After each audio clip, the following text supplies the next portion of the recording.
사랑하는 성도님들, 오늘도 거친 세상 속에서 고생 많으셨습니다. 오늘 하루를 바꿀 말씀 한마디를 전해드립니다. 이 영상이 은혜가 되셨다면 구독과 좋아요 부탁드립니다. 알림 설정까지 하시면 매주 새로운 하나님의 말씀이 여러분을 찾아갑니다. 이제 핸드폰을 내려놓고 하나님의 말씀에 집중하세요. 만군의 여호와가 이르노라. 너희의 온전한 11조를 창고에 들여 나의 집에 양식이 있게 하고 그것으로 나를 시험하여 내가 하늘 문을 열고 너희에게 복을 쌓을 곳이 없도록 붙지 아니하나 보라. 말라기 3장 10절. 이 말씀이 오늘 여러분의 하루를 바꿀 것입니다. 성경 전체를 통틀어 하나님이 단 한 번 나를 시험하여 보라고 말씀하신 곳이 있습니다. 바로 이 구절입니다. 재정의 영역에서 하나님이 직접 도전장을 내미신 것이죠. 내가 하늘 문을 열겠다. 복을 쌓을 곳이 없도록 붙겠다. 이것은 하나님의 체면을 건 약속이십니다. 이 약속을 믿고 매일 아침 선포하는 가정에는 반드시 재정의 물꼬가 트이게 되어 있습니다. 5년 전 일이었습니다. 전라남도 목포에서 버스를 2번 갈아타고 3시간 반을 달려 저희 교회를 찾아오신 분이 계셨습니다. 72살의 조수님 권사님이셨는데 앉자마자 낡은 봉투 하나를 꺼내 테이블 위에 올려놓으셨습니다. 봉투를 열어보니 성경 구절이 적힌 종이가 7장 들어 있었고 전부 삐뚤빼뚤한 손글씨였습니다. 권사님은 그 봉투를 가리키며 조용히 말씀하셨습니다. 목사님, 이 7장이 우리 집을 살렸습니다. 사연을 들어보니 가슴이 먹먹해졌습니다. 남편은 15년 전 간암으로 먼저 세상을 떠나셨고 큰아들은 목포에서 운영하던 횟집이 코로나 때 문을 닫으면서 빚이 8천만 원이나 남아 있었습니다. 둘째 딸은 광주에서 미용실을 하고 있었지만 매출이 반토막 나서 월세 내기도 빠듯했고 막내 아들은 서울에서 택배기사로 일하다가 허리 디스크가 터져서 석 달째 일을 쉬고 있는 형편이었습니다. 권사님, 본인의 수입이라곤 국민연금 36만 원이 전부였습니다. 남편이 남기고 간 목포의 작은 집에서 혼자 지내시면서 겨울이면 난방비를 아끼려고 이불을 3겹씩 덮고 주무셨고 장을 볼 때는 마트 폐점 시간에 맞춰가서 할인 스티커가 붙은 것만 골라 담으셨습니다. 그런 형편에서도 권사님은 매달 3만 6천 원의 11조를 한 번도 빠뜨리지 않으셨습니다. 36만 원에 정확히 10분의 1이었죠. 주변에서는 한결같이 말렸습니다. 형편이 이런데 11조까지 해야 하느냐? 하나님이 돈이 필요하시겠느냐? 그 돈으로 약이라도 사 먹으라고. 그때마다 권사님은 같은 대답을 하셨습니다. 이건 돈이 아니라 믿음입니다.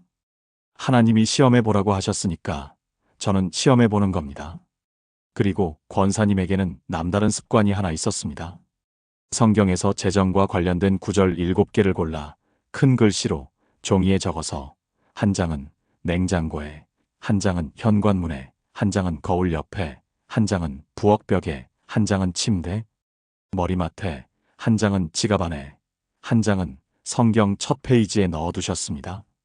매일 아침 눈을 뜨면 침대 머리맡에 말씀부터 읽고 세수하러 가면서 거울 옆 말씀을 읽고 밥을 짓다가 부엌벽의 말씀을 읽고 냉장고를 열 때마다 또 읽고 나가실 때 현관문이 말씀을 읽으셨으니 하루에 최소 5번 이상 자연스럽게 말씀을 선포하신 셈이었습니다. 따로 시간을 내신 것이 아니라 일상 속에서 눈이 닿는 곳마다 말씀이 있었던 것이죠. 3분이면 충분했습니다. 그렇게 2년이 흘렀을 때 놀라운 일들이 하나씩 벌어지기 시작했습니다. 큰아들의 횟집 빚 8천만 원 가운데 보증인이었던 옛 친구가 자기 몫을 갚겠다며 연락해와서 단번에 3천만 원이 들었고 아들 자신도 지인의 소개로 수산물 유통회사에 취직하면서 남은 빚을 조금씩 갚아나가기 시작했습니다. 둘째 딸의 미용실 바로 옆에 대형 아파트 단지 입주가 시작되면서 손님이 3배로 늘었고 막내 아들은 허리 수술 후 회복을 마치고 택배가 아닌 물류관리직으로 옮겨 월급이 50만 원이나 올랐습니다. 3년이 지나자 세 자녀가 매달 어머니에게 용돈을 보내기 시작했는데 합쳐서 월 50만 원이었습니다. 권사님의 수입이 36만 원에서 86만 원으로 늘어나니 난방비 걱정이 사라졌고 더 이상 마트 폐점 시간에 쫓기듯 가지 않아도 됐습니다. 권사님은 그 낡은 봉투를 내려다보시며 이렇게 고백하셨습니다. 목사님, 냉장고에 붙인 말씀이 냉장고를 채웠고, 현관에 붙인 말씀이 자녀들의 길을 열었고, 지갑에 넣은 말씀이 지갑을 채웠습니다. 이 7장의 종이가 우리 집을 살린 겁니다. 오늘 제가 여러분께 바로 그 7장의 말씀을 나누려 합니다. 평생 돈 걱정 없는 가정을 세우는 7가지 재정 축복의 말씀입니다. 특히 지금 재정이 막혀서 숨이 막히시는 분들, 자녀의 빚 때문에 가슴이 무너지시는 분들, 노후 자금이 부족해서 밤마다 불안하신 분들, 매달 생활비가 빠듯해서 한숨만 나오시는 분들께 이 영상이 꼭 전해지길 소망합니다. 이 말씀들을 붙잡고 기도하십시오. 여러분의 상황이 반드시 변할 것입니다. 하나님은 살아계십니다. 여러분의 기도를 듣고 계십니다. 그리고 반드시 응답하실 것입니다. 지금부터 함께 그 말씀 속으로 들어가 보겠습니다. 첫 번째, 하늘 문을 여는 열쇠는 먼저 드리는 것입니다. 만군의 여호와가 이르노라, 너희의 온전한 11조를 창고에 들여 나의 집에 양식이 있게 하고 그것으로 나를 시험하여 내가 하늘 문을 열고 너희에게 복을 쌓을 곳이 없도록 붙지 아니하나 보라. 말라기 3장 10절. 이 말씀을 지금 선포하십시오. 나는 하나님께 먼저 드리는 사람입니다. 먼저 드릴 때 하늘 문이 열리고 복이 쌓을 곳이 없도록 쏟아집니다. 나의 가정에 재정의 물고가 트입니다. 성도님들, 말라기 3장 10절은 재정 축복에 관한 성경의 모든 약속 중 가장 강력한 구절입니다. 여기서 시험하여 보라에 해당하는 히브리어 베하노니는 금을 불에 넣어 순도를 확인하듯 직접 검증해 보라는 뜻인데, 하나님이 피조물에게 나를 테스트해 보라고 허락하신 유일한 구절이기에 신학자들은 이것을 하나님의 재정 도전이라고 부릅니다. 복을 쌓을 곳이 없도록의 히브리어 아드벨리 다이는 직역하면 충분함이 없을 때까지인데, 이것은 부족해서가 아니라 넘쳐서 더 이상 담을 그릇이 없다는 뜻입니다. 하나님의 축복이 우리의 그릇보다 크다는 선언이죠. 그런데 이 약속에는 순서가 있습니다. 먼저 드리고 그 다음에 하늘 문이 열립니다. 받고 나서 드리는 것이 아니라 드리고 나서 받는 것입니다. 이것이 세상의 경제 원리와 정반대되는 하나님 나라의 재정 원리입니다. 잠언 3장 9절에서 10절에도 같은 원리가 기록되어 있습니다. 내 재물과 내 소산물의 처음 익은 열매로 여호와를 공경하라, 그리하면 내 창고가 가득히 차고 내 포도즙 틀에 새 포도즙이 넘치리라. 처음 익은 열매를 먼저 드리면 창고가 가득 찬다는 약속입니다. 누가복음 6장 38절에서 예수님도 같은 원리를 말씀하셨습니다. 주라, 그리하면 너희에게 줄 것이니 곧 후이 되어 누르고 흔들어 넘치도록 하여 너희에게 안겨주리라. 주는 것이 먼저이고 받는 것이 뒤따릅니다. 이 원리를 삶으로 증명하신 분의 이야기를 전해드리겠습니다. 경상북도 상주에서 감 농사를 지으시는 올해 76살 배한수 장로님의 이야기입니다. 장로님은 40년 넘게 곶감을 만들어 오신 분인데, 젊은 시절에는 상주 일대에서 손꼽히는 농부셨지만 2018년에 태풍이 덮쳐서 감나무 200그루 가운데 절반이 넘는 120그루가 부러지거나 뿌리째 뽑혔습니다. 그해 가을 수확량이 전년 대비 3분의 1로 줄었고 복구비와 묘목 구입비를 합치면 빚이 2천만 원 가까이 생겼습니다. 아들이 말했습니다. 아버지, 올해는 11조를 좀 쉬세요. 빚부터 갚아야지요. 장로님은 고개를 저으셨습니다. 태풍이 와도 하나님은 변하지 않으셨다. 내가 먼저 드리는 것을 멈추면 하늘문이 닫힌다. 그해 수확한 곶감 가운데 가장 잘된 것, 첫 번째로 완성된 곶감 한 상자를 교회에 가져가셨습니다. 헌금은 적어졌지만 비율은 변하지 않았습니다. 수입이 줄었으니 11조 금액도 줄었지만 10분의 1이라는 원칙은 지키셨습니다. 이듬해 봄, 새로 심은 묘목이 예상보다 빠르게 자라기 시작했는데 농업기술센터 직원이 와서 보더니 놀라운 말을 했습니다. 장로님, 태풍에 부러진 나무 자리의 토양이 오히려 좋아졌어요. 뿌리가 뒤집히면서 흙이 섞여서 배수가 좋아진 겁니다. 재앙이 축복의 토양이 된 것이었습니다. 3년 뒤 새 묘목에서 첫 수확을 했는데 당도가 기존 감보다 높아서 프리미엄 곶감으로 분류됐고 가격이 1.5배로 올랐습니다. 5년이 지난 지금 장로님의 곶감은 온라인 주문이 밀려서 매년 10월이면 완판이 되고 빚 2천만 원은 3년 만에 다 갚으셨습니다. 장로님이 간증하셨습니다. 태풍이 왔을 때 11조를 멈추려는 유혹이 있었습니다. 하지만 하나님이 시험해 보라고 하셨으니까 저도 끝까지 시험해 본 겁니다. 하나님은 태풍까지 축복의 도구로 쓰셨습니다. 비슷한 간증이 또 있습니다. 미국 로스앤젤레스 코리아타운에서 세탁소를 운영하시는 69살 황정미 권사님의 이야기인데, 권사님은 이민 30년 차로 남편과 함께 작은 세탁소를 운영하시다가 2020년 팬데믹 때 손님이 완전히 끊겨서 월세 3개월치가 밀렸습니다. 한인 교회 목사님이 형편이 어려우시니 헌금은 나중에 하셔도 됩니다라고 말씀하셨지만, 권사님은 매주 주일 봉투에 적은 금액이라도 넣어서 드렸습니다. $5, $10, 어떤 주는 동전을 모아서 드리기도 하셨습니다.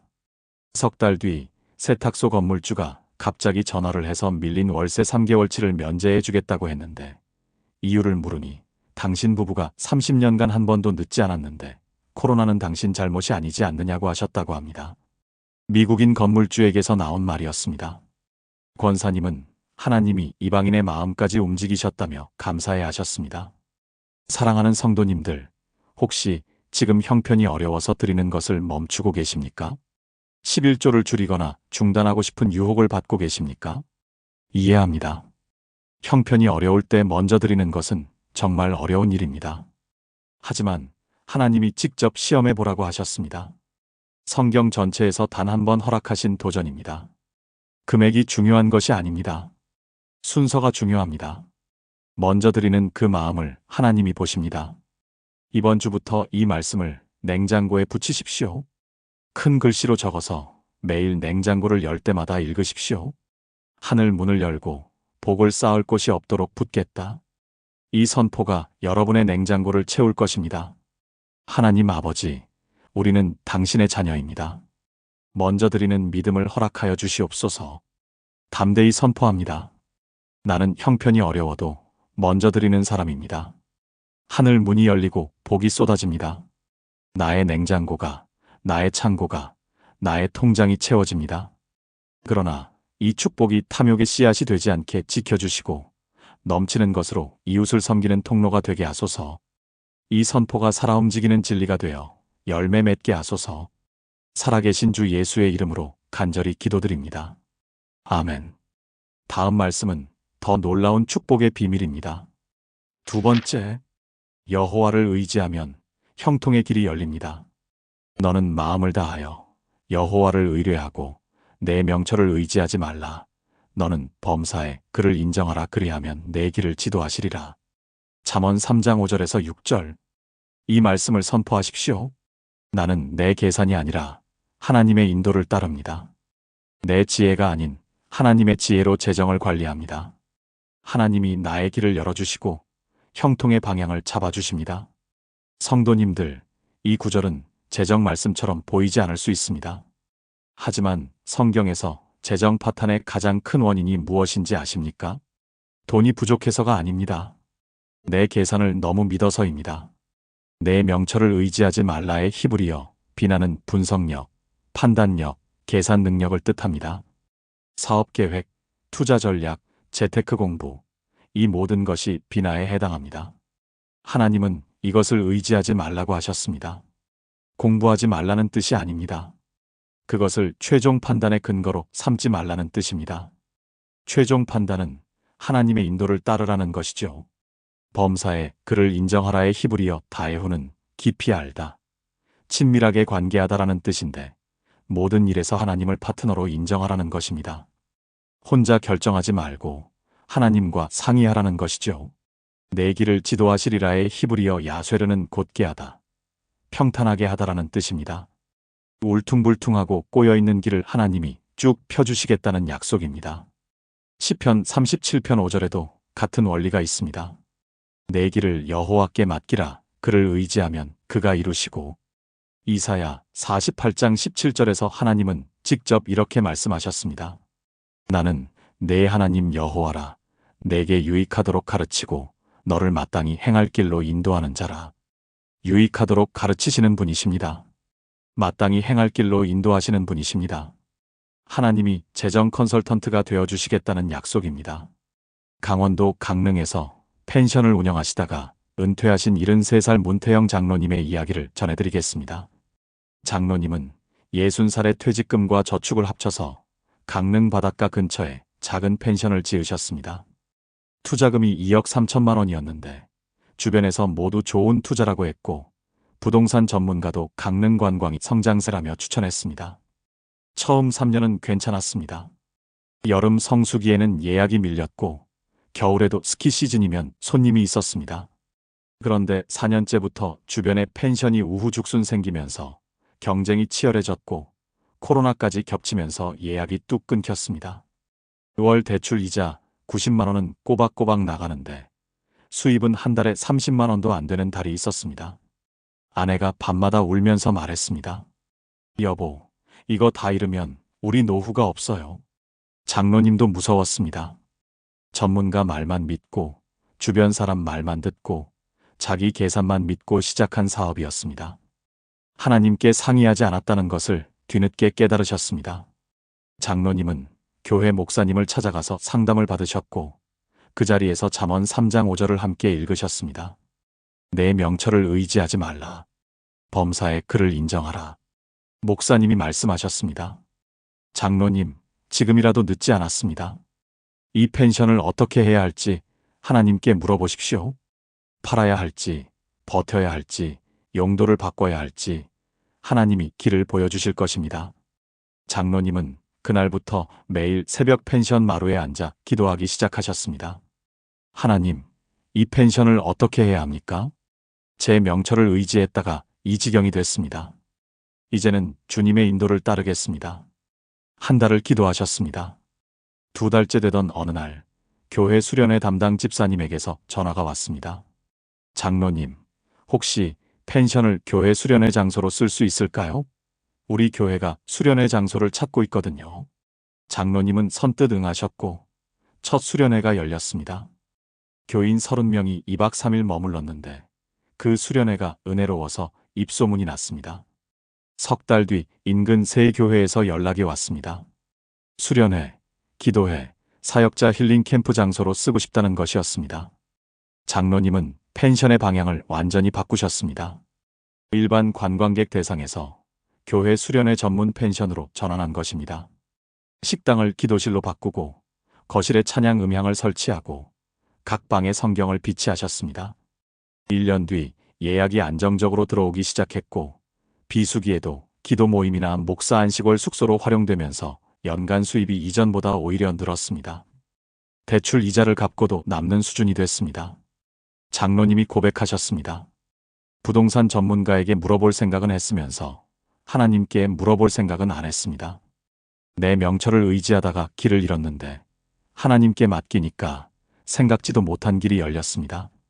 펜션이 교회가 되리라고는 꿈에도 몰랐습니다. 비슷한 간증이 또 있습니다. 일본 도쿄에서 야키니쿠 식당을 운영하시는 68살 박영철 집사님의 이야기인데 집사님은 제1교포 2세로 30년간 식당을 운영하시다가 주변에 대형 프랜차이즈가 들어오면서 매출이 급감했습니다. 폐업을 고민하시면서 매일 새벽 잠언 3장 5절을 읽으셨는데 기도 중에 한국식 양념갈비를 개발해보라는 마음이 들었다고 합니다. 기존 일본식 야키니쿠에 한국 전통 양념을 접목한 메뉴를 만들어 내놓았더니 일본 손님들 사이에서 입소문이 나면서 줄을 서는 식당이 됐고 지금은 지점까지 내셨습니다. 집사님은 내 경험으로는 절대 생각해내지 못했을 아이디어를 하나님이 주셨다고 말씀하십니다. 사랑하는 성도님들, 혹시 지금 재정적 결정 앞에서 고민하고 계십니까? 사업을 계속해야 할지 접어야 할지, 투자를 해야 할지 말아야 할지, 집을 팔아야 할지 버텨야 할지 갈림길에 서 계십니까? 내 계산만으로 판단하지 마십시오. 전문가의 조언도 들으시되 최종 결정은 하나님께 맡기십시오. 이 말씀을 현관문에 붙이십시오. 매일 나가실 때마다 읽으십시오. 너는 범사에 그를 인정하라 그리하면 내 길을 지도하시리라. 집을 나서는 그 순간 하나님의 인도를 구하는 습관을 만드십시오. 재정적 결정이 필요할 때 먼저 기도하십시오. 하나님, 이 일을 어떻게 해야 합니까? 이 한마디가 수천만 원의 실수를 막아줄 수 있습니다. 하나님 아버지, 우리는 당신의 자녀입니다. 우리의 명철이 아니라 아버지의 지도하심을 따르겠습니다. 담대히 선포합니다. 나의 재정적 판단을 하나님께 맡깁니다. 내 계산이 아니라 하나님의 인도가 나의 길을 펴주십니다. 꼬여있던 재정의 길이 곧게 펴지고 막혀있던 형통의 문이 열립니다. 그러나 형통을 주시되 그 형통 안에서 겸손을 잃지 않게 하시고 주님의 허락과 인도하심임을 기억하게 도와주시옵소서. 이 선포가 살아 움직이는 진리가 되어 열매 맺게 하소서. 살아계신 주 예수의 이름으로 간절히 기도드립니다. 아멘. 두 번째 말씀을 들으시면 왜 이 기도가 강력한지 아시게 됩니다. 세 번째, 여호와를 경외하면 창고가 가득 찹니다. 내 재물과 내 소산물의 처음 익은 열매로 여호와를 공경하라. 그리하면 내 창고가 가득히 차고 내 포도즙 틀에 새 포도즙이 넘치리라. 잠언 3장 9절에서 10절. 이 말씀을 선포하십시오. 나는 처음 익은 열매로 하나님을 공경합니다. 남는 것으로가 아니라 첫 번째 것으로 드립니다. 그 순종 위에 창고가 가득 차고 넘치는 축복이 임합니다. 성도님들, 이 구절에서 처음 익은 열매의 히브리어 레시트는 매우 중요한 단어입니다. 이 단어는 성경의 첫 문장인 창세기 1장 1절 태초의 베레시트와 같은 어근에서 나왔는데 가장 처음 것, 가장 앞선 것, 가장 귀한 것이라는 뜻입니다. 농부가 한 해에 농사를 지어서 처음 거둔 열매는 가장 기다린 열매이고 가장 설레는 열매이며 당장 먹고 싶은 열매입니다. 그런데 하나님은 그 첫 번째 것을 내게 먼저 드리라고 하셨습니다. 남는 것을 드리는 것이 아닙니다. 다 쓰고 남은 찌꺼기가 아닙니다.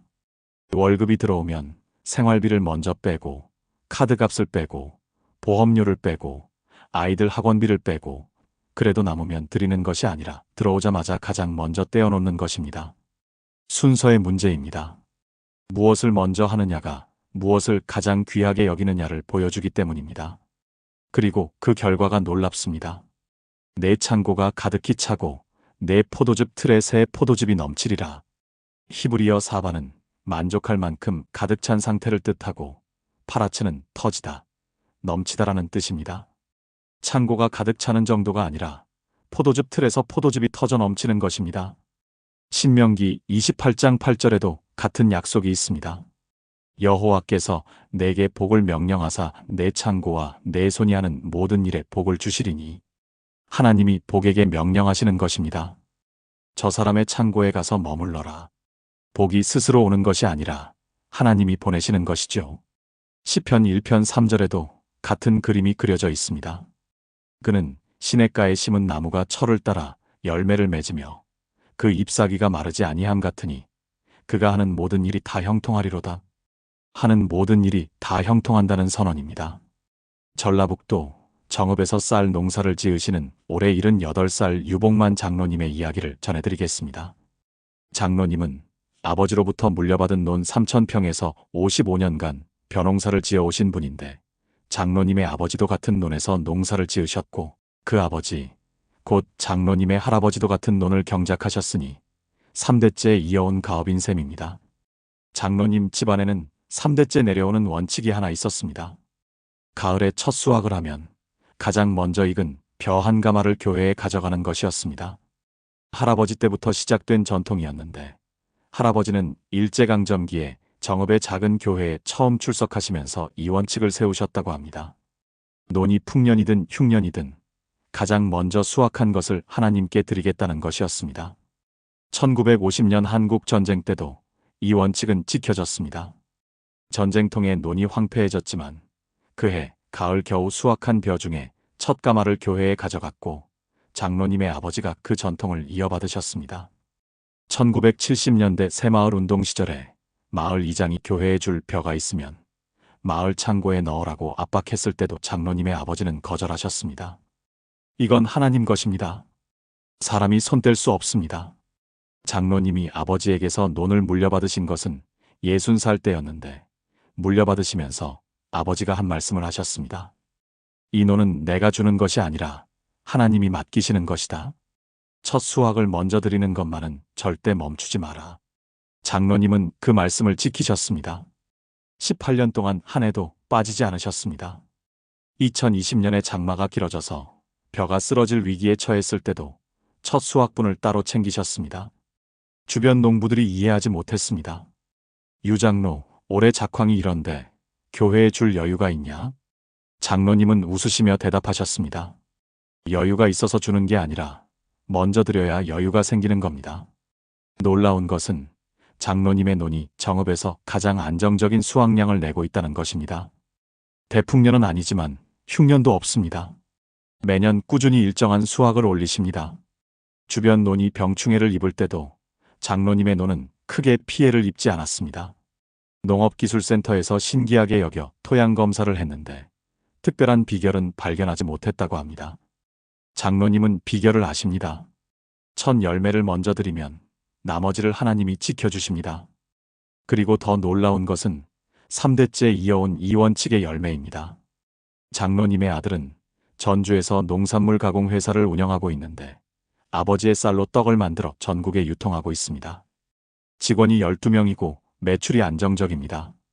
손자는 농업 관련 학과를 졸업하고 내년에 정읍으로 돌아와 스마트팜을 시작할 계획이라고 합니다. 3대가 모두 농업에 종사하면서 3대가 모두 첫 열매를 드리는 가문이 된 것입니다. 장로님이 이렇게 고백하셨습니다. 할아버지가 시작하신 첫 열매 드리기가 손자대까지 이어지고 있습니다. 3세대 동안 논이 한 번도 망한 적이 없고 가족 중에 큰 사고를 당한 사람이 없고 교회를 떠난 사람이 없습니다. 이것이 첫 열매의 축복입니다. 비슷한 간증이 또 있습니다. 미국 뉴저지에서 네일숍을 운영하시는 67살 송미경 권사님은 이민 25년 차이신데 매달 수입이 들어오면 제일 먼저 11조를 떼어놓으시고 나머지로 생활하신다고 합니다. 미국에서 한인 네일숍 경쟁이 치열해서 주변 가게들이 하나둘 문을 닫는데 권사님의 가게는 25년째 같은 자리에서 단골 고객을 유지하고 있습니다. 미국인 단골 손님이 물었다고 합니다. 당신의 비즈니스 비밀이 뭡니까? 권사님이 대답하셨습니다. 매달 수입의 첫 부분을 하나님께 드리는 것이 제 비즈니스 플랜입니다. 손님이 고개를 갸웃거렸지만 25년째 같은 자리를 지키고 있는 것이 증거라고 권사님은 말씀하십니다. 사랑하는 성도님들, 혹시 매달 생활비를 다 쓰고 남은 것으로 헌금하고 계십니까? 순서를 바꿔보십시오. 들어오자마자 가장 먼저 떼어놓으십시오. 금액이 중요한 것이 아닙니다. 36만 원 중 3만 6천 원이어도 먼저 드리는 것이 중요합니다. 이 말씀을 거울 옆에 붙이십시오. 매일 아침 세수하시면서 읽으십시오. 처음 익은 열매로 여호와를 공경하라 그리하면 창고가 가득히 차리라. 거울에 비친 나를 보면서 나는 먼저 드리는 사람이다. 이렇게 선포하십시오. 하나님 아버지, 우리는 당신의 자녀입니다. 남은 것이 아니라 첫 번째 것으로 아버지를 공경하겠습니다. 담대히 선포합니다. 나의 창고가 가득 차고 넘칩니다. 처음 익은 열매를 드리는 가정에 풍요의 축복이 대대로 이어집니다. 이 축복을 받되 감사를 잃지 않게 하시고 넘치는 것으로 어려운 이웃을 돌보는 마음을 주시옵소서. 이 선포가 살아 움직이는 진리가 되어 열매 맺게 하소서. 살아계신 주 예수의 이름으로 간절히 기도드립니다. 아멘. 이제부터가 진짜 핵심입니다. 집중해 주십시오. 네 번째, 여호와의 복은 근심을 겸하여 주지 않습니다. 여호와께서 주시는 복은 사람을 부하게 하고 근심을 겸하여 주지 아니하시느니라. 잠언 10장 22절. 이 말씀을 선포하십시오. 하나님이 주시는 부요함에는 근심이 따라붙지 않습니다. 불안 없는 풍요, 걱정 없는 채움, 평안한 부요함이 나의 가정에 임합니다. 성도님들, 이 구절은 세상의 부와 하나님의 부가 어떻게 다른지를 가장 명확하게 보여주는 말씀입니다. 세상에서 부자가 되면 어떤 일이 생깁니까? 돈이 늘어나면 걱정도 늘어납니다. 잃을까봐 두렵고, 세금이 걱정되고, 자녀가 다툴까봐 불안하고, 사기를 당할까봐 의심이 생기고, 주변 사람들이 돈 때문에 접근하는 것은 아닌지 경계하게 됩니다. 통장의 숫자는 늘었는데 마음의 평안은 줄어드는 것이죠. 근심을 겸하여 주지 아니하시느니라의 히브리어를 보면 더 놀랍습니다. 에체브는 고통, 수고, 괴로움을 뜻하는데 이 단어는 창세기 3장 16절에서 하와에게 내가 수고하고 자녀를 낳을 것이며라고 하실 때 사용된 바로 그 단어입니다. 타락의 결과로 인간에게 따라붙은 고통과 수고, 그것이 에체브인데 하나님이 주시는 복에는 이 에체브가 따라오지 않는다는 것입니다. 야사프는 더하다, 추가하다라는 뜻인데 하나님이 복을 주실 때 근심을 추가하지 않으신다는 것이죠. 세상의 부에는 항상 근심이 패키지로 따라옵니다. 하지만 하나님의 복에는 근심이 빠져 있습니다. 평안이 함께 옵니다. 마태복음 6장 33절에서 예수님이 이 원리를 직접 말씀하셨습니다. 그런즉 너희는 먼저 그의 나라와 그의 의를 구하라. 그리하면 이 모든 것을 너희에게 더하시리라. 먹을 것, 입을 것, 마실 것을 걱정하지 말고 하나님의 나라를 먼저 구하면 이 모든 것이 근심 없이 더해진다는 약속입니다.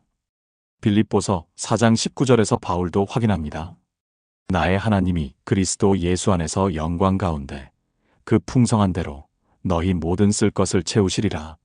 하나님의 풍성함에서 나오는 채움이기 때문에 빚이 따라오지 않고 후회가 따라오지 않고 근심이 따라오지 않습니다.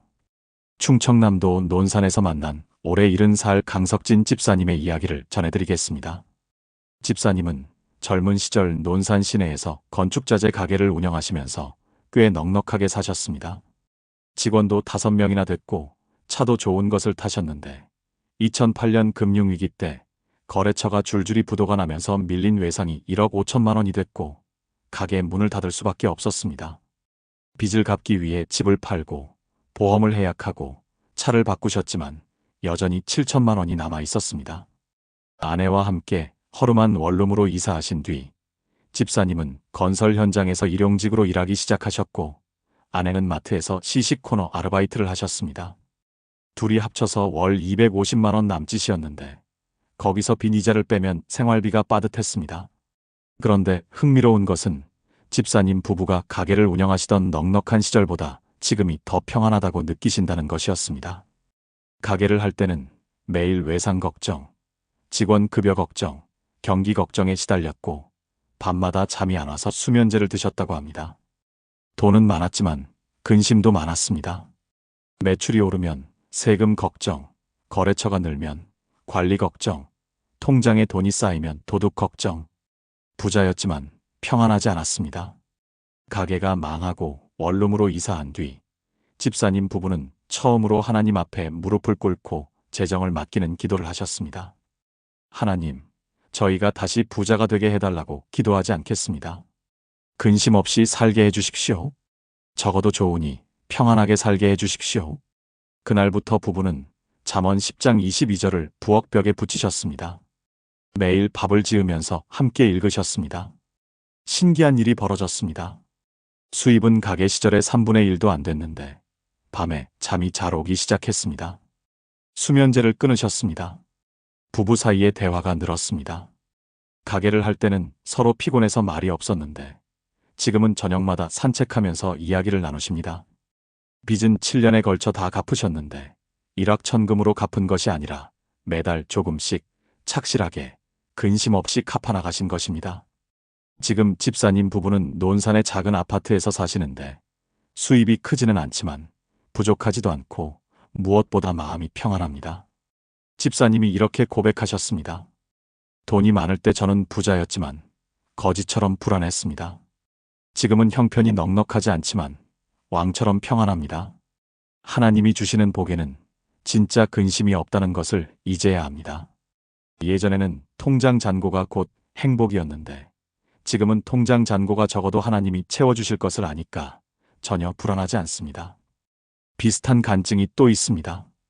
경기도 평택에 사시는 68살 이정화 권사님의 이야기인데 권사님은 남편의 은퇴 후 노후 자금이 부족해서 매일 불안에 시달리셨습니다. 통장에 3천만 원이 있었는데 이것이 줄어들까봐 무서워서 아무것도 쓰지 못하셨습니다. 식비를 줄이고 병원비를 아끼고 교통비를 줄이고 돈은 그대로 있는데 마음은 가난했습니다. 잠언 10장 22절을 매일 선포하기 시작하신 지 넉 달 뒤 권사님의 마음이 먼저 바뀌었습니다. 3천만 원이 줄어들까봐 무서워서 쥐고만 있었는데 하나님이 채워주시는 분이라는 것을 믿으니까 필요한 곳에 쓸 수 있게 됐습니다. 병원도 제때 가고 손주에게 용돈도 주고 이웃에게 밥도 사줍니다. 돈이 늘지는 않았는데 마음의 가난이 사라졌습니다. 놀라운 것은 필요한 곳에 쓰기 시작하니까 예상치 못한 곳에서 채워지는 경험을 하셨다는 것입니다. 둘째 아들이 승진하면서 매달 30만 원씩 용돈을 보내기 시작했고, 교회에서 어르신 생활 지원 프로그램에 선정되어 분기마다 생필품을 받게 되셨습니다. 통장 잔고는 크게 변하지 않았지만 삶의 질이 달라지셨습니다. 권사님은 근심을 내려놓으니까 하나님이 채울 공간이 생겼다고 말씀하십니다. 사랑하는 성도님들, 혹시 지금 돈 때문에 근심하고 계십니까? 통장 잔고가 줄어들까봐 무서우십니까? 노후 자금이 부족해서 밤마다 불안하십니까? 하나님이 주시는 복에는 근심이 따라오지 않습니다. 이 말씀을 부엌벽에 붙이십시오. 매일 밥을 지으시면서 읽으십시오. 밥을 짓는 행위 자체가 하나님이 오늘도 먹을 것을 주셨다는 증거이니까요. 여호와께서 주시는 복은 사람을 부하게 하고 근심을 겸하여 주지 아니하시느니라. 이 말씀을 읽으시면서 오늘 먹을 쌀이 있는 것에 감사하십시오. 감사가 근심을 밀어냅니다. 하나님 아버지, 우리는 당신의 자녀입니다. 재정의 근심에서 우리를 자유롭게 해주시옵소서. 담대히 선포합니다. 하나님이 주시는 복에는 근심이 없습니다. 불안 없는 풍요가, 걱정 없는 채움이, 평안한 부요함이 나의 가정에 임합니다. 적은 것이라도 감사하며, 넉넉할 때도 겸손하며, 부족할 때도 평안하게 하소서.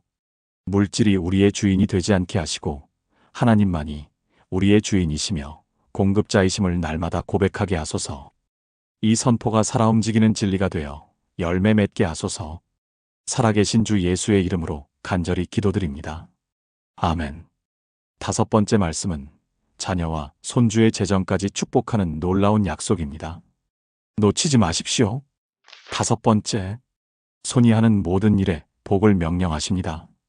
내가 성읍에서도 복을 받고 들에서도 복을 받을 것이며 내 몸의 소생과 내 토지의 소산과 내 짐승의 새끼와 내 소와 양의 새끼가 복을 받을 것이며 내 광주리와 떡반죽 그릇이 복을 받을 것이며 내가 들어와도 복을 받고 나가도 복을 받을 것이니라. 신명기 28장 3절에서 6절. 이 말씀을 선포하십시오. 나는 들어와도 복을 받고 나가도 복을 받습니다. 성읍에서도 들에서도 집안에서도 밖에서도 하나님의 복이 나를 따라다닙니다. 내 손이 닿는 모든 곳에 형통이 임합니다. 성도님들, 신명기 28장은 성경에서 가장 구체적이고 포괄적인 축복의 목록이 기록된 장입니다. 보통 축복의 말씀이라고 하면 추상적인 경우가 많은데 이 말씀은 놀랍도록 구체적입니다.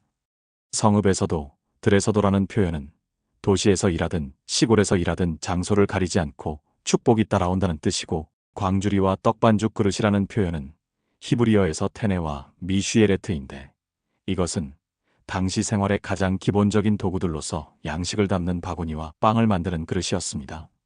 다시 말해 부엌에서 쓰는 평범한 도구 위에까지 축복이 임한다는 것이죠. 하나님의 축복은 특별한 장소, 특별한 시간에만 오는 것이 아닙니다. 일상의 가장 평범한 순간, 가장 사소한 도구 위에까지 임합니다. 밥을 짓는 솥 위에도, 빨래를 널는 건조대 위에도, 시장에서 물건을 고르는 손 위에도 하나님의 복이 명령되어 있다는 선언입니다. 들어와도 복을 받고 나가도 복을 받을 것이니라는 히브리어 보에카와 채테카로 표현되어 있는데 이것은 삶의 모든 방향을 뜻합니다. 출근할 때도 퇴근할 때도 병원에 갈 때도 돌아올 때도 자녀 집에 갈 때도 돌아올 때도 24시간 365일 하나님의 복이 동행한다는 것입니다. 시편 121편 8절에도 같은 약속이 있습니다. 여호와께서 너의 출입을 지금부터 영원까지 지키시리로다. 여호수아 1장 8절에서도 하나님이 직접 약속하셨습니다. 이 율법책을 내 입에서 떠나지 말게 하며 주야로 그것을 묵상하여 그 안에 기록된 대로 다 지켜 행하라. 그리하면 내 길이 평탄하게 될 것이며 내가 형통하리라. 말씀을 입에서 떠나지 않게 하고 주야로 묵상하면 형통한다는 약속인데 이것이 바로 냉장고에, 현관에, 거울 옆에 말씀을 붙여놓고 매일 읽는 것의 성경적 근거인 것이죠. 경상남도 거제에서 만난 올해 74살 황인자 권사님의 이야기를 전해드리겠습니다. 권사님은 남편과 함께 거제도에서 35년간 작은 수산물 건조장을 운영하신 분입니다. 멸치를 말리고 미역을 널고 다시마를 펼쳐 건조하는 일을 해오셨는데 이 일이 얼마나 고된 것인지 아시는 분은 아실 겁니다. 새벽 4시에 일어나 전날 밤 건조장에 펼쳐놓은 수산물을 확인하고 아침부터 저녁까지 뒤집고 말리고 포장하는 작업을 하루도 쉬지 않고 반복해야 합니다. 여름에는 습기가 많아서 곰팡이가 피지 않도록 밤새 선풍기를 돌려야 하고 겨울에는 차가운 바닷바람에 손이 갈라지고 피가 나도 쉴 수가 없습니다. 남편이 7년 전에 뇌졸중으로 쓰러지신 뒤로는 권사님 혼자서 건조장을 운영하셨습니다. 아들은 부산에서 회사를 다니고 있었고 딸은 서울에 시집을 가서 도와줄 사람이 없었습니다. 70이 넘은 나이에 혼자서 수산물을 운반하고 건조대에 펼치고 포장해서 택배를 보내셨습니다. 무릎이 아프고 허리가 아프고 어깨가 아팠지만 쉴 수가 없었습니다. 남편 병원비와 약값이 매달 나갔기 때문입니다. 권사님에게는 특별한 습관이 하나 있었습니다. 건조장 입구에 신명기 28장 3절에서 6절을 적어서 붙여놓으셨는데 매일 아침 건조장에 출근할 때 그 말씀을 소리내어 읽으셨습니다. 내가 성읍에서도 복을 받고 들에서도 복을 받을 것이며 내가 들어와도 복을 받고 나가도 복을 받을 것이니라. 이 말씀을 건조장 문을 열면서 읽고 닫으면서 또 읽으셨습니다. 들어올 때 한 번, 나갈 때 한 번, 하루 2번씩 365일 7년간 하셨습니다. 놀라운 것은 권사님의 건조장이 거제도 일대에서 가장 품질 좋은 수산물을 낸다는 소문이 퍼졌다는 것입니다. 다른 건조장은 습기 관리가 안 되어 반품이 나오는 경우가 있는데 권사님의 건조장에서 나온 멸치와 미역은 한 번도 반품이 없었습니다. 거래처 사장이 물었습니다. 할머니, 비결이 뭡니까? 같은 바다에서 잡은 건데 할머니 건조장 것만 유독 품질이 좋아요. 권사님이 건조장 입구의 말씀을 가리키며 말씀하셨습니다. 저 말씀이 비결입니다. 들어올 때도 나갈 때도 하나님이 복을 주시니까 곰팡이도 못 들어오는 겁니다. 거래처 사장은 웃었지만 권사님은 진심이셨습니다. 3년 전 아들이 부산에서 내려와 건조장 일을 함께하기 시작했습니다. 회사를 그만두고 어머니의 사업을 이어받기로 한 것이었는데 아들의 결정에는 이유가 있었습니다. 아들이 말했습니다.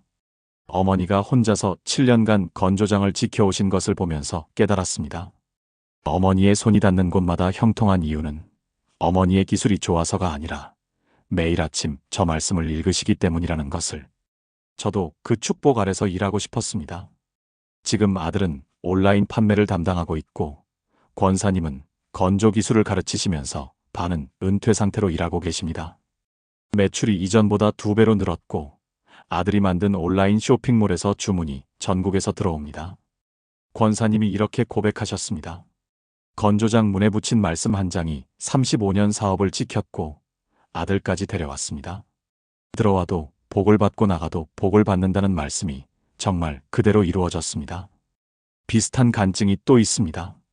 전남 광양에서 식당을 운영하시는 68살 최복래 집사님의 이야기인데 집사님은 광양읍 시장 입구에서 20년간 백반집을 하고 계시는 분입니다.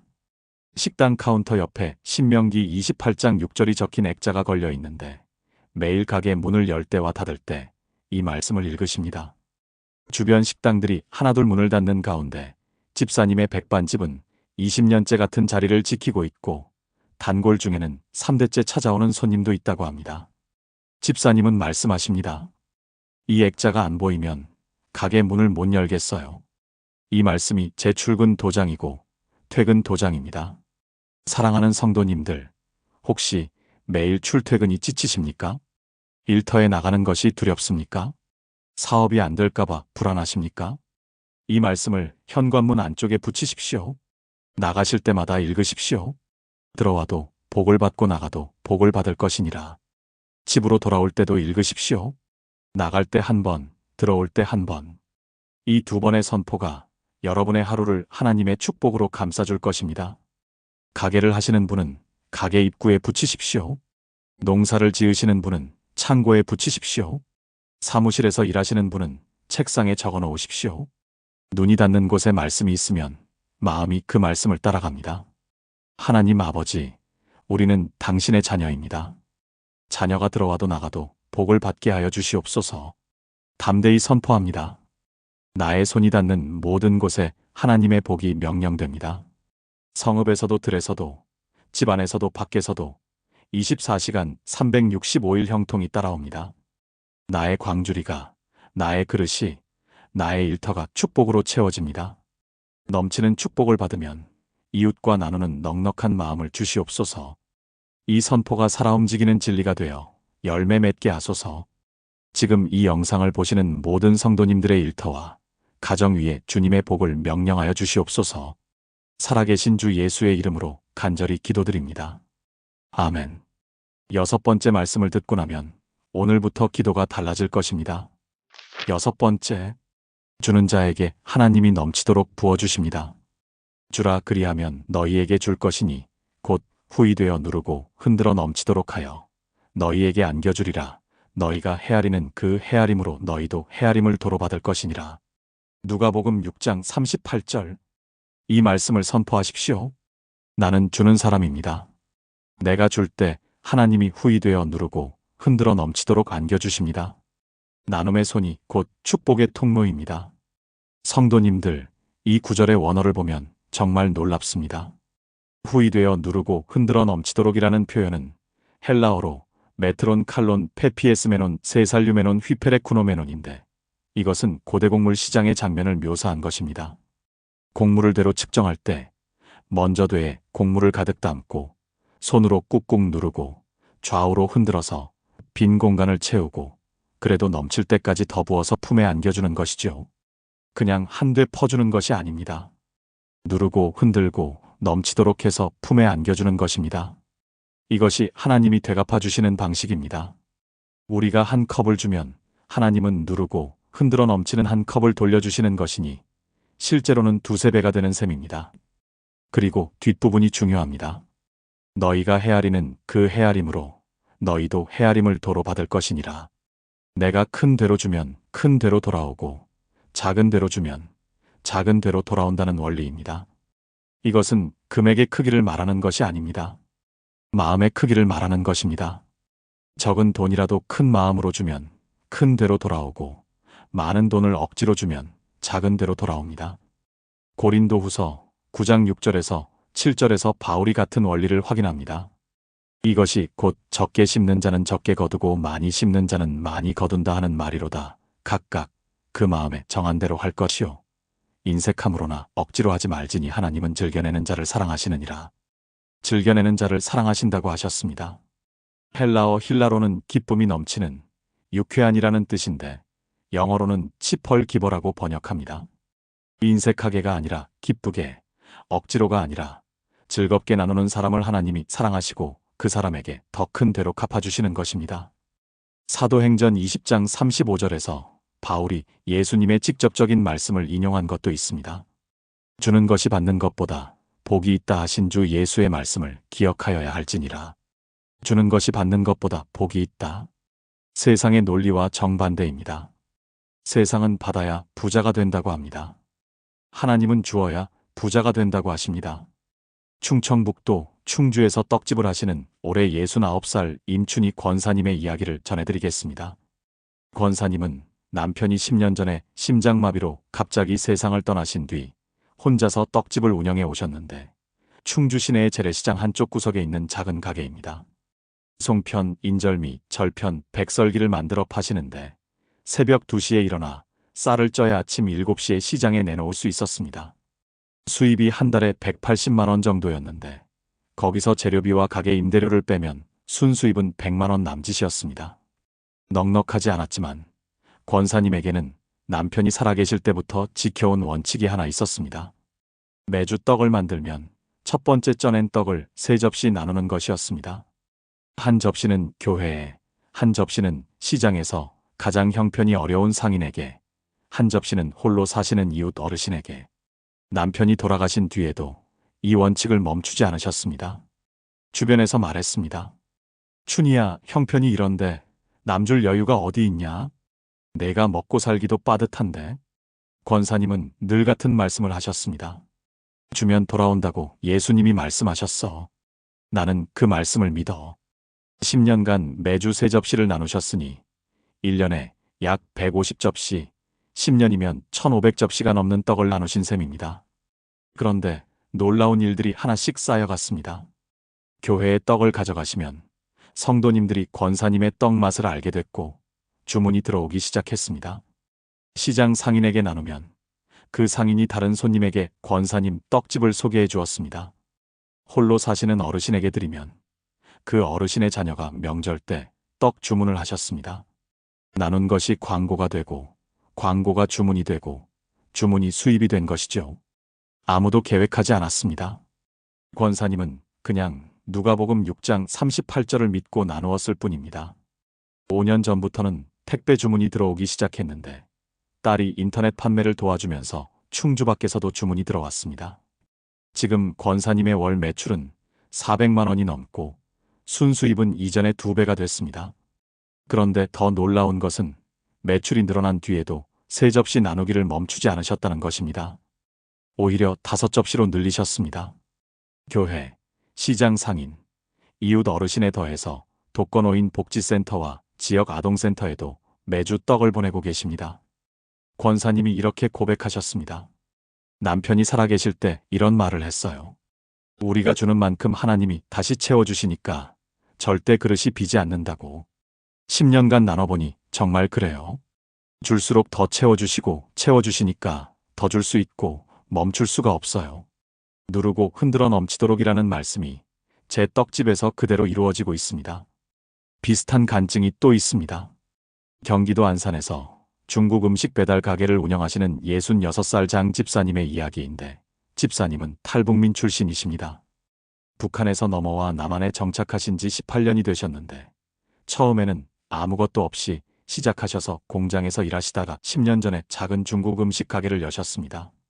가게가 작아서 배달 위주로 운영하시는데 집사님에게는 특별한 원칙이 있었습니다. 매주 월요일마다 탈북민 지원센터에 짜장면 20인분을 무료로 배달하시는 것이었습니다. 새로 정착한 탈북민들에게 따뜻한 밥 한 끼를 대접하고 싶으셨다고 합니다.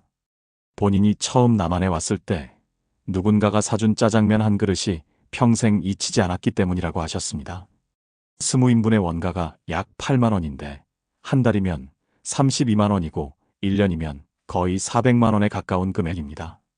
작은 가게에서 적지 않은 지출이었지만 집사님은 한 번도 멈추지 않으셨습니다. 3년이 지나자 탈북민 지원센터를 통해 집사님의 가게가 알려졌고 지역 방송에 소개되면서 주문이 크게 늘었습니다. 지금은 직원을 2명이나 두고 운영하실 정도로 성장했는데 집사님은 여전히 매주 월요일 20인분을 배달하고 계십니다. 오히려 30인분으로 늘리셨습니다. 집사님이 말씀하십니다. 북한에서 올 때 아무것도 없이 왔습니다. 하나님이 남한에서 저에게 가게를 주셨으니까 저도 나누는 것이 당연합니다. 주면 줄수록 하나님이 더 채워주시는 것을 매주 경험합니다. 사랑하는 성도님들, 혹시 나눌 형편이 안 된다고 생각하고 계십니까? 주고 싶지만 줄 것이 없다고 느끼십니까? 떡 한 접시면 됩니다. 라면 한 봉지면 됩니다. 이웃에게 건네는 반찬 한 그릇이면 됩니다. 금액이 아니라 마음이 중요합니다. 기쁘게, 즐겁게, 감사하면서 나누는 것이 중요합니다. 이 말씀을 지갑 안에 넣으십시오. 지갑을 열 때마다 읽으십시오. 주라 그리하면 너희에게 줄 것이니. 돈을 쓸 때마다 이 말씀을 떠올리십시오. 이 돈이 나를 위한 것인지, 누군가와 나눌 것인지 잠깐 생각하십시오. 일주일에 한 번이라도 누군가에게 기쁜 마음으로 나누어 보십시오.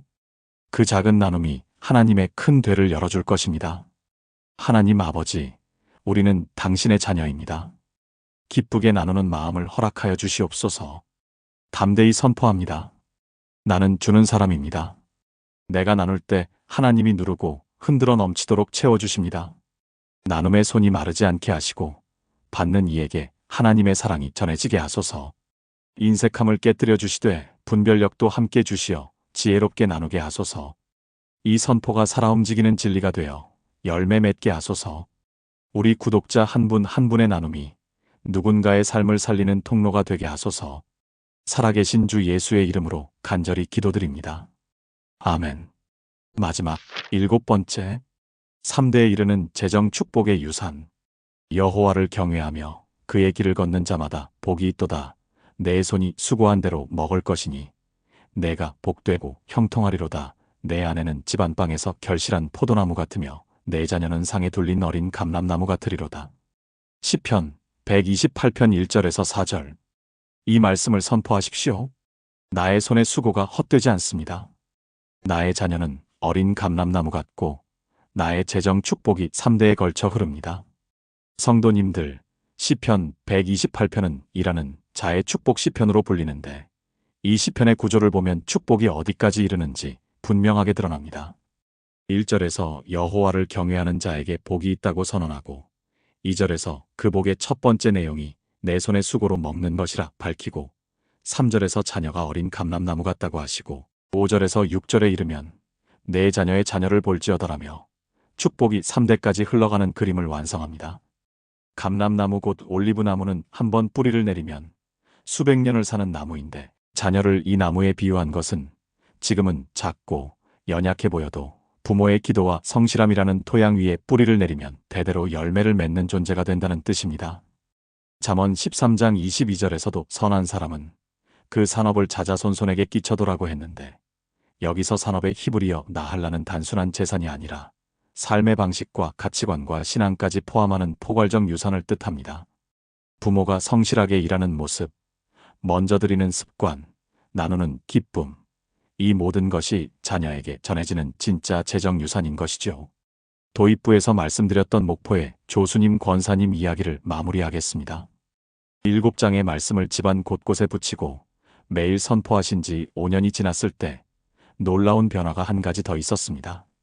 빚에 허덕이던 큰아들이 수산물 유통회사에서 승진한 뒤 첫 달에 어머니에게 전화해서 이렇게 말한 것이었습니다. 어머니, 저도 이번 달부터 11조를 시작하려고요. 어머니가 36만 원에서 3만 6천 원을 들이시는 것을 보면서 저는 이보다 형편이 나은데 안 드리는 것이 부끄러워졌습니다. 어머니가 시킨 것이 아니라 어머니의 삶을 보고 스스로 결정한 것이었습니다. 둘째 딸도 미용실 거울에 어머니가 붙여놓은 것과 같은 말씀을 붙였고 막내 아들은 결혼하면서 신부에게 성경 한 권과 손글씨로 적은 말라기 3장 10절을 선물하며 우리 집도 이 말씀을 냉장고에 붙이자고 말했다고 합니다. 그리고 큰아들의 13살 딸, 곧 권사님의 손녀가 올해 교회 수련회에서 이런 간증을 했습니다. 우리 할머니가 냉장고에 붙인 종이가 있어요. 성경 말씀이에요. 할머니가 그 말씀을 매일 읽으시면서 우리 집이 달라졌대요. 저도 크면 할머니처럼 냉장고에 말씀 붙일 거예요. 권사님이 그 이야기를 전해 듣고 눈물로 고백하셨습니다. 3만 6천 원이 아깝다고 생각한 적이 한 번도 없습니다. 그 돈이 3대의 축복이 됐습니다. 냉장고에 붙인 종이 한 장이 손녀의 입에서까지 고백되고 있으니 이것이 돈으로 살 수 없는 진짜 유산입니다. 성도님들, 이 말씀을 성경 첫 페이지에 끼워 넣으시고 매일 자녀와 손주의 이름을 넣어 선포하십시오. 하나님 아버지, 우리는 당신의 자녀입니다. 재정 축복이 한 세대에서 끝나지 않고 대대로 흐르게 하여 주시옵소서. 담대히 선포합니다. 나의 자녀는 어린 감람나무 같고 나의 손주는 하나님의 축복 아래 자랍니다. 물질의 유산보다 믿음의 유산이 먼저 전해지게 하시고 이 모든 결과가 주님의 허락과 인도하심임을 겸손히 기억하게 도와주시옵소서. 하나님의 아들, 딸로 살아가게 하는 은혜를 잊지 않게 하소서. 살아계신 주 예수의 이름으로 간절히 기도드립니다. 아멘. 사랑하는 성도님들, 지금까지 평생 돈 걱정 없는 가정을 세우는 7가지 재정 축복의 말씀을 나눴습니다. 다시 한번 정리하겠습니다. 첫째, 말라기 3장 10절을 냉장고에 붙이십시오. 먼저 드리면 하늘 문이 열립니다. 둘째, 잠언 3장 5절에서 6절을 현관문에 붙이십시오. 내 계산이 아니라 하나님의 인도를 따르십시오. 셋째, 잠언 3장 9절에서 10절을 거울 옆에 붙이십시오. 첫 열매를 드리면 창고가 채워집니다. 넷째, 잠언 10장 22절을 부엌벽에 붙이십시오. 하나님의 복에는 근심이 없습니다. 다섯째, 신명기 28장 6절을 침대 머리맡에 놓으십시오. 들어와도 나가도 복을 받습니다. 여섯째, 누가복음 6장 38절을 지갑에 넣으십시오. 주는 자에게 넘치도록 부어주십니다. 일곱째, 시편 128편을 성경 첫 페이지에 끼우십시오. 재정 축복이 3대에 걸쳐 흐릅니다. 함께 기도하겠습니다. 사랑이 풍성하신 하나님 아버지, 우리는 당신의 아들, 딸입니다. 아버지라 부르는 이 관계 안에서 진실된 믿음으로 살아가게 도와주시옵소서.